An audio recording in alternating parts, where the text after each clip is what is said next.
अब मनरेगा को लेकर लोकसभा में विवाद उठ खड़ा हो गया है और लोकसभा ही नहीं बल्कि लोकसभा के बाद या सोशल मीडिया प्लेटफार्म पर भी जमकर मनरेगा को लेकर बयानबाजी चल रही है। अब इसका नाम वीबीजी राम की होगा और इसे लेकर संसद में डिबेट भी शुरू हो गई है। कांग्रेस की सांसद प्रियंका गांधी ने कहा है कि इस विधेयक के जरिए केंद्र सरकार के अधिकारों को तो बढ़ाया जा रहा है लेकिन उसकी फंडिंग कम की जा रही है। उन्होंने कहा है कि हर योजना का नाम बदलने की सनक समझ में नहीं आती है। ऐसा जब भी किया जाता है तो सरकार को पैसे खर्च करने पड़ते हैं। उन्होंने कहा है कि नया बिल संविधान की मूल भावना के खिलाफ है।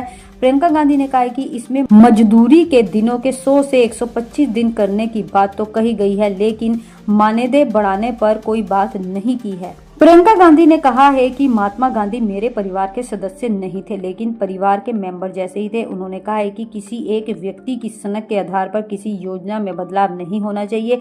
इस बिल को लेकर सदन में कोई चर्चा नहीं हुई, इसलिए मेरी राय है कि पहले संसद में डिबेट हो और फिर जरूरी सुझावों को शामिल करते हुए नया विधेयक लाया जाए। यह विधेयक कृषि मंत्री शिवराज चौहान ने पेश किया है जिस पर संसद में बहस भी चल रही है।